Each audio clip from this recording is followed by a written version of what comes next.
रावण के शव का रहस्य। रावण के मरने के बाद उसके शरीर का क्या हुआ? लंका जल रही थी।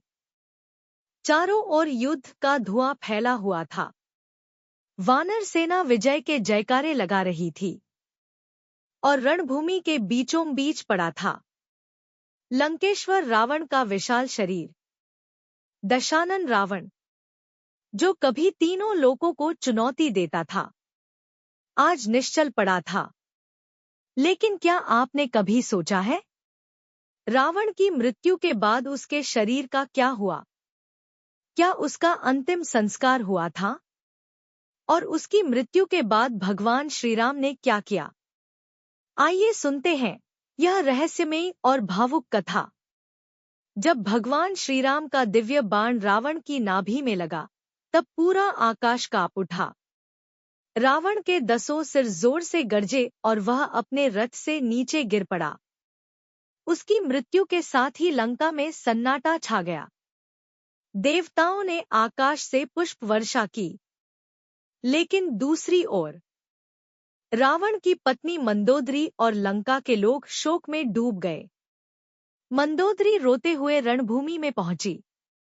उसने रावण के विशाल शरीर को देखा और विलाप करते हुए बोली, हे स्वामी, आप इतने महान विद्वान और शिवभक्त थे, फिर भी आपका अंत अहंकार के कारण हुआ। उस समय भगवान श्रीराम शांत भाव से सब देख रहे थे। रावण भले ही अधर्म के मार्ग पर चला गया था, लेकिन वह महान पंडित, महाज्ञानी और भगवान शिव का परम भक्त भी था। इसीलिए श्रीराम ने लक्ष्मण से कहा, लक्ष्मण, रावण जैसा विद्वान इस पृथ्वी पर दुर्लभ है। उसके अंतिम क्षणों से भी ज्ञान प्राप्त किया जा सकता है। कहा जाता है कि श्रीराम के कहने पर लक्ष्मण रावण के पास ज्ञान लेने गए। पहले वे उसके सिर की ओर खड़े हुए, लेकिन रावण मौन रहा। तब श्रीराम ने कहा, ज्ञान हमेशा विनम्रता से प्राप्त होता है। गुरु के चरणों के पास खड़े होकर प्रश्न करो। लक्ष्मण तुरंत रावण के चरणों की ओर गए। तब रावण ने धीमे स्वर में कहा, शुभ कार्य में कभी देर मत करना और बुरे कार्य को जितना हो सके टाल देना। यह रावण के जीवन का अंतिम उपदेश था। इसके बाद प्रश्न उठा कि रावण का अंतिम संस्कार कौन करेगा? रावण का भाई विभीषण धर्म के पक्ष में श्रीराम के साथ आ चुका था, लेकिन वह रावण के कर्मों से दुखी था।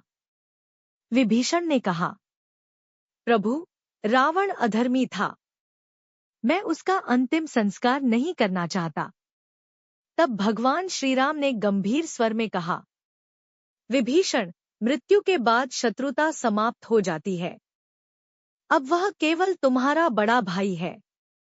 उसका अंतिम संस्कार पूरे सम्मान के साथ होना चाहिए। श्रीराम की यह बात सुनकर विभीषण की आंखों में आंसू आ गए। फिर समुद्र तट के पास रावण की विशाल चिता तैयार की गई। सुगंधित चंदन की लकड़ियां रखी गईं। वैदिक मंत्रों का उच्चारण होने लगा। लंका के लोग रो रहे थे। मंदोदरी दुहक में डूबी हुई थी। विभीषण ने कांपते हाथों से अपने भाई रावण को मुखाग्नि दी। जैसे ही अग्नि प्रज्वलित हुई, आकाश में तेज प्रकाश फैल गया। कहा जाता है कि उसी क्षण रावण की आत्मा अपने सारे अहंकार और पापों से मुक्त होकर दिव्य लोकों की ओर चली गई, क्योंकि वह केवल राक्षस राजा ही नहीं था, बल्कि भगवान शिव का महान भक्त और वेदों का ज्ञाता भी था। कुछ कथाओं में यह भी कहा जाता है कि रावण की नाभि में अमृत था। उसके जलने के बाद भी उसकी नाभि का भाग पूरी तरह नष्ट नहीं हुआ। इसी कारण आज भी श्रीलंका में कुछ स्थानों को रावण से जुड़ा माना जाता है। कहा जाता है कि रावण की मृत्यु के बाद लंका पूरी तरह बदल गई। विभीषण को राजा बनाया गया और वहां धर्म की स्थापना हुई। इस कथा से हमें सबसे बड़ी सीख मिलती है कि ज्ञान, शक्ति और भक्ति होने के बाद भी यदि मनुष्य अहंकार में डूब जाए, तो उसका पतन निश्चित है। रावण महान था, लेकिन उसका अहंकार उससे भी बड़ा हो गया और यही उसके विनाश का कारण बना।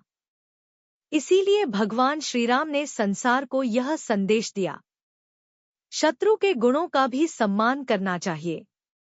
जय श्री राम।